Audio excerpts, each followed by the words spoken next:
Weekend getaways are very popular among the people of Bangalore, and Mysore is one of the common places that people travel on weekends.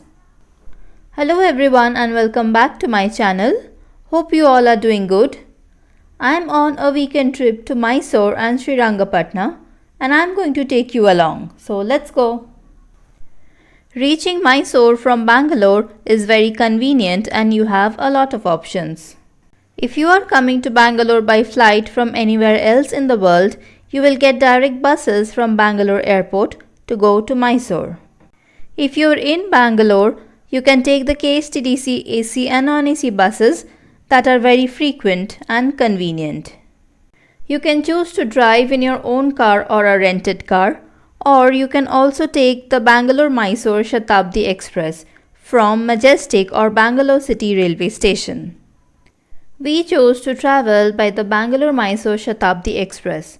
The train starts from Bangalore at 11 am and reaches Mysore at 1 pm, with lunch being served in the train. We reached Mysore on time and had checked into our hotel, and by 1:30 to quarter to 2, we were free to visit the first place of our tour. Since lunch was served in the train, we quickly checked into our hotel, freshened up, and then immediately left for Chamundi Hills. To reach Chamundi Hills from Mysore city, you will get AC and non-AC buses from the Mysore city bus stand. It takes around somewhere 30 to 45 minutes to travel to the top of Chamundi Hills. The Chamundi Hills are located 13 km east of Mysore at an elevation of 1000 meters. The hill offers a panoramic view of the Mysore city below and is also the sacred place of Chamundeshwari temple. Goddess Chamundeshwari is a form of Ma Durga and is worshipped by the locals as well as the tourists visiting Chamundi Hills from all over India. After the darshan, we descended back to Mysore city and our next stop was Mysore Palace. The Mysore Palace is a historical place and a royal residence of the Wadiyar dynasty.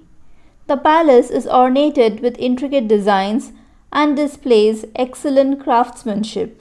The delicately carved arches, bow-like canopies and magnificent bay windows will indeed take you back to the days of royalty. One of the major attractions of the palace is the huge gold throne.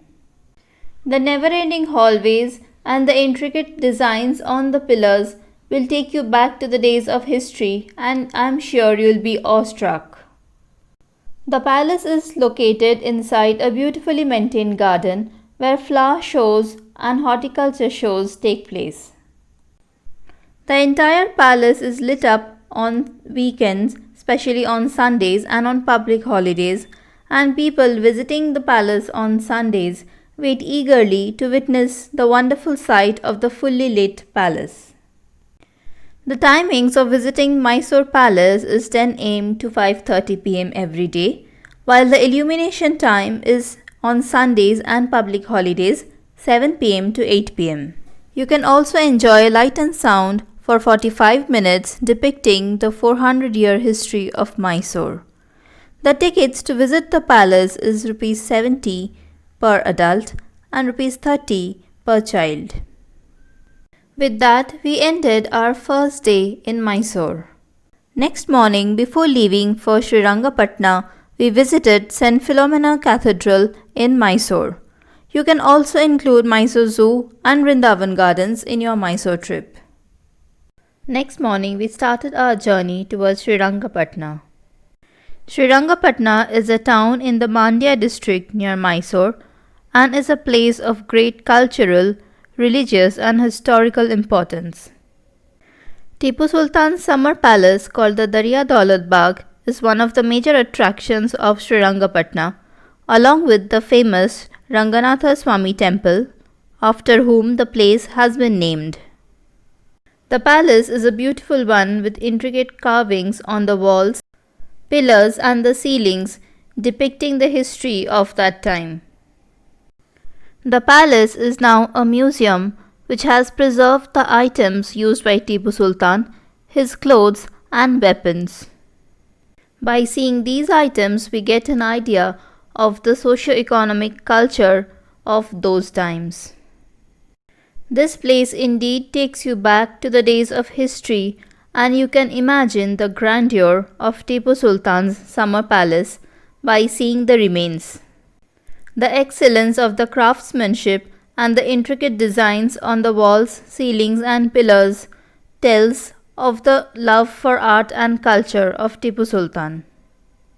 The huge cannons speak of the warfare of that time, which has become a popular photo shoot place in the palace. Visit to the Tipu Sultan Summer Palace in Srirangapatna is like flipping through the pages of history, and hence it is a must visit and most visited place in Srirangapatna. Finally, after exploring the old town of Srirangapatna, it was time to go back to Bangalore. I hope you liked this video, and if you have, hit the like button and do subscribe to my channel. And I'll bring to you more such travel videos.